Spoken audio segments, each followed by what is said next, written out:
everyone, and welcome back to my channel. Right here, right now, episode 2 of We Are Who We Are basically gives us context for the ending of the last episode, and it pushes us into the future. And it does this by plugging us into Kate. And the theme here seems to be letting your guard down. And so who is Kate? Well, it depends. There's Kate when she's alone, there's Kate with her friends, and there's Kate with her family. So from the outside looking in, she looks like a normal teenage girl. She has a boyfriend, she has a group of friends. She has that sort of quintessential nuclear family life. But upon closer inspection, things are not as copacetic as they seem. And building from the last episode, there seems to be this tension in terms of what's bubbling beneath will rise to the surface. There's something really special about watching the same story told from different perspectives, because at the end of the day, we don't see things the same way, right? Like the way people dress, the way people talk, the way people act, the time of day, the weather. I mean, no two stories are alike, right? So when you're watching Kate alone with her friends, with her family, you're noticing like her worlds are colliding a bit. And the first sort of indication of that is her relationship with her brother and to the rest of her family. Now, her and her brother share the same friend group, and I enjoyed this episode because we're kind of introduced to the other characters, and there's really like a light chemistry between all of them. Having a sibling is a blessing and a curse. So anybody with a sibling will know like there's somebody that can cover for you. I know for me, like if my brother went anywhere with me, even if we went separate ways, like you would never get phone calls, right? It's just assumed that you're safe. And you know, there's just this experience together, like you kind of know everything about each other depending on your relationship. But as you get older, you start to have secrets, you start to have private lives, and the fun kind of ends, right? So their relationship is, you kind of see that like trust, right? He kind of wakes her up in one scene so they can kind of go ziplining. Like you kind of want them to explore everything you explore. Now, because you're on a compound and because you're in such a small community, ordinarily like your friend groups would be different. Like you might have mutual friends, but having the same friend group as your sibling that you also live with, like that can cause a lot of tension, especially when you consider that her brother Danny is going through something. It seems like you see him learning Arabic. I think he may have converted to Islam, and he's projecting a lot onto his sister. And I think he's kind of measuring his progress through his sister, right? And Kate is having a lot of problems in terms of her relationship to her boyfriend.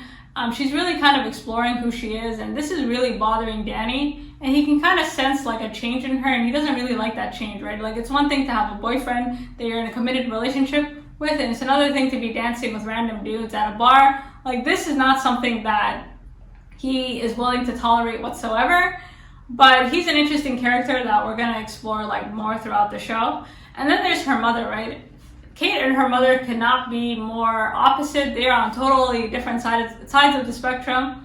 Her mother, Mrs. Chicago, she's kind of the quintessential housewife, right? She always looks good. She's always serving everybody. She's just very put together. She always has a smile on her face.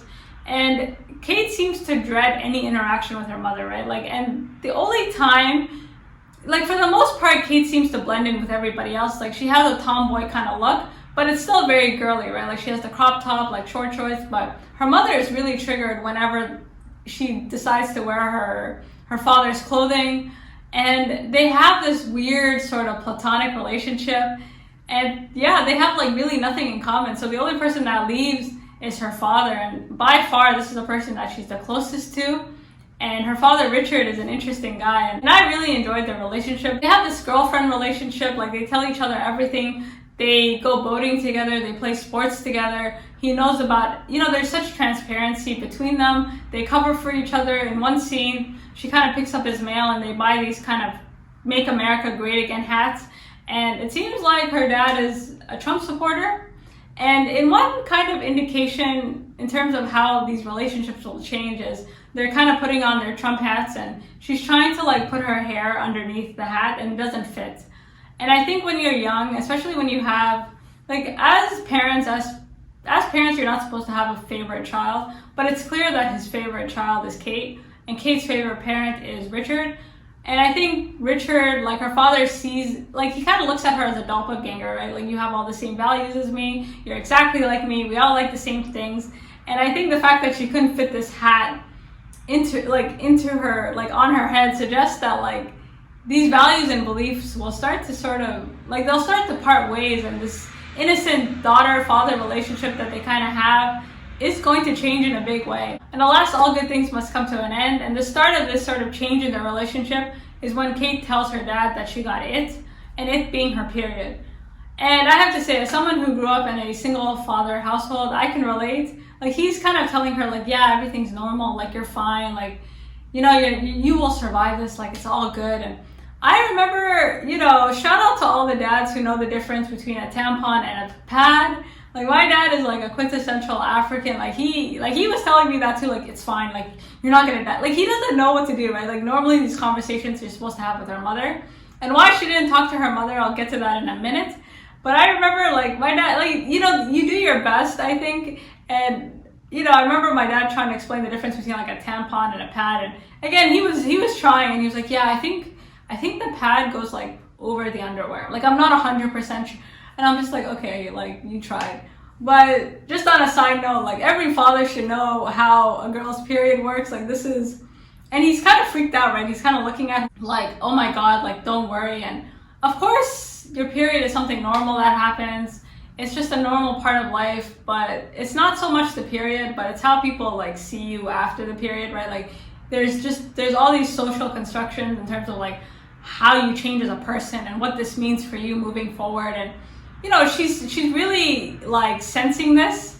And the first sort of sign of their changing relationship is when she wakes up the next morning and he leaves without her, right? Like, he takes the boat and she's no longer with him on these trips, and she's like, kind of, wait for me, like, where are you going? Like, I know I got my period, but damn, like, I can still go boating with you. And this is something that I think she'd been dreading. You kind of see it coming, and for me, like, this was a very sort of subtle way of suggesting to all of us that he does see his daughter differently. You know, they're no longer kind of, because he kind of senses even before she tells him about her period, he's like, your energy's off when they're kind of boxing, like, there's something off about you. And now that he kind of figured out what's off about her, they're definitely not going to be doing all the same things, or, you know, we'll see how that works out. And this change is something that she sensed the minute she got her period, right? So she gets her period while she's at the beach, and automatically, like, there's all these, like, little forms of resistance. She takes the tissue, she kind of hides it in the sand. Her friend offers to take her home. She says no, and she's pretending to go about her day as if, like, nothing happened. And meanwhile, all her friends are joking around, like, oh my God, congratulations on being a woman. And she's just like, get away from me, you know what I mean? And these, again, as I mentioned before, there's Kate alone, there's Kate with her family, and there's Kate with her friends.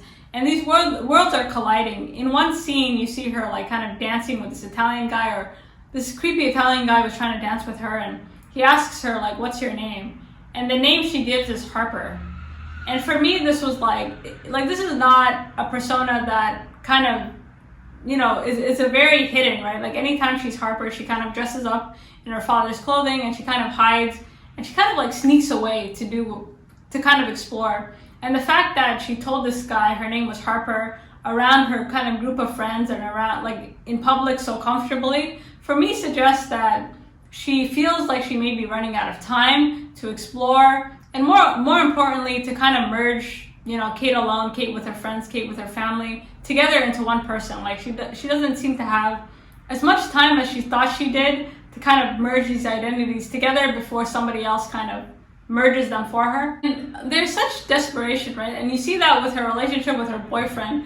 And they go from kind of having sex, and they're kind of having this normal teenage relationship, and then all of a sudden, like, she's really attracted to him, and he's kind of, like, you know, they're in public and she's making out with him, and again, she's kind of in public, and he's kind of like, what's wrong? Like, you went from kind of not really wanting me to touch you to all of a sudden wanting me to touch you. So her boyfriend's kind of freaked out, and he kind of, like, leaves. And in one really clever scene, like, you see that the boyfriend kind of leaves through the back door, and this white woman kind of walks in, and she doesn't even look in Kate's direction, right? Like, Kate is in the corner, and nobody sees her, which, again, is a very subtle way of saying, like, she's running out of time. All this to say, there's this very, like, long lead up to get us back to the ending of the last episode. And I feel like the reason they kind of give us this very long lead up is to try and basically contextualize why she was open to Fraser, and more specifically what it is that she may be looking for in this friendship. Before we come full circle, you see that Kate is sitting in a corner on the base somewhere and she's reading a poem out loud to herself. And this poem is by Walt Whitman. And briefly, this poem states, "I am he that aches with amorous love. Does the earth gravitate? Does not all matter aching attract all matter? So the body of me to all I meet or know. So the body of me to all I meet or know." Okay, so she's really fixated on that last line. And while she's reading this poem, she overhears this conversation with like a group of soldiers and they're talking about group sex. And it sounded like they assaulted someone or something really bad happened. And there's no boundaries in this community, right? Like there's no sense of privacy. Everybody is in everybody's business. And you can't separate the kids from the soldiers to the people in charge. And you see that in the friend group, right? Like this one particular friend, Craig, who seems to really care about Kate. Like you don't even know that he's a soldier, right? So you can't even tell which one of these kids are, soldiers' kids, which one of these people are soldiers. Like they all kind of blend into one. And in one conversation, Craig kind of asks Kate, like, "What's your blood type?" And she says, "I don't know what my blood type is." He's like, "Well, I'm O positive. How do you not know what your blood type is?" And for her, she's like, "What difference does it make? Like we're all the same. We're all in this together." But this is not the case, right? Again, like perspective is everything. And this poem describes a very carnal love, like a very like all-encompassing type of love. This idea that you don't really know someone until you give everything, and that everything isn't just the soul, right? It's like your body as well.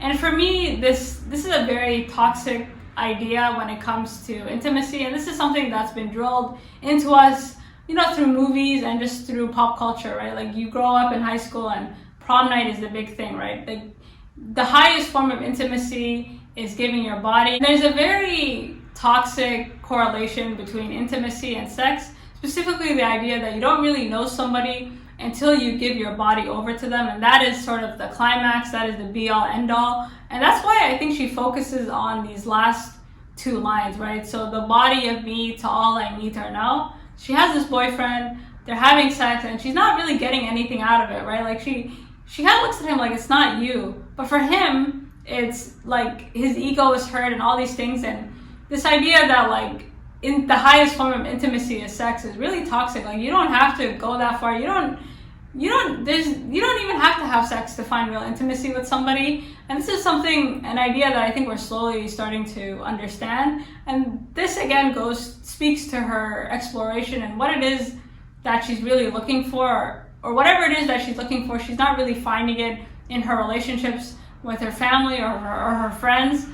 Or if she was finding it with her family, specifically her father, like it's slowly kind of dying off, or like there's a change there that she's fighting kind of hard to prevent. That's why she kind of created this alter ego Harper, right? Like this Harper is supposed to give her time to explore. It's always hard to know if like other people feel the same way as you, because if you look at when Kate kind of goes into her persona Harper, right? Like she's in the dark, she's kind of sneaking out of the base, and her mom is yelling at her. Like this is not something that she wants anybody else to know about. She doesn't really want anybody else to see her kind of having doubts or changes.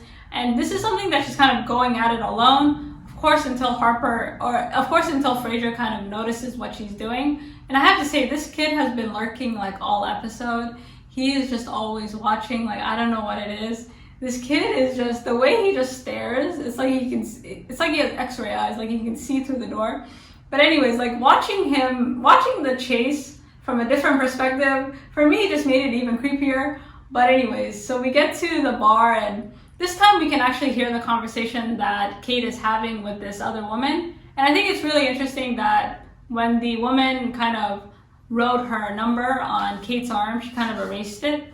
And I think again, it goes back to like exploring intimacy and just, giving herself time to explore what it is she really wants. And she kind of erases it because this is like, it's not really about this person. It's just about really kind of figuring out who she is in her own skin.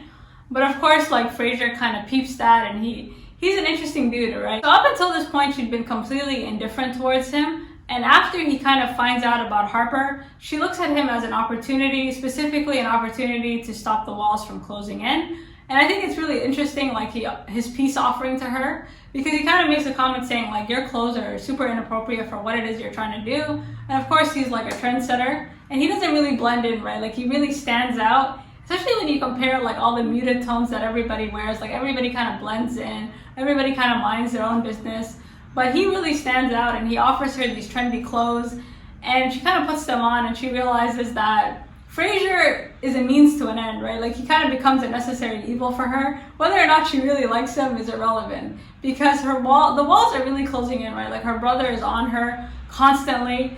Her boyfriend is like, this seems up and down, and like she needs time, right? So if everybody can kind of see she's having all these problems, people will be in her business. But having this new friend around, and I think having somebody that she can kind of just be Harper around and kind of explore with and talk freely to, is an opportunity that she can't really afford to let go. Overall, I enjoyed the second episode quite a bit, and I really like this theme of letting your guard down or letting your walls down. And watching, like, one of my favorite shows, for example, is The Affair, because you get the same story from different perspectives. And again, perspective is everything, because it kind of shapes how you see things and explains like why you see things the way you do. And the biggest thing for me is watching Kate with her mother and Kate with her father. And I think very rarely do we get to see like how people interact with their parents, right? Especially when you have like a better relationship with one than the other. And you guys let me know what you think. Like, why do you think that she didn't tell her mother? Did you enjoy the father-daughter dynamic? Because it really spoke to me, so I'm not really sure. And in terms of Fraser, right, like, why do you think, like, is he a means to an end? Especially now that you have two different perspectives. And again, perspective is everything, right? Like, that's why they say there's two sides to every story. And what do you think, like, how do you think they'll balance each other out moving forward? And yeah, what do you think of the other characters? Let me know what you think again, and until next week. Let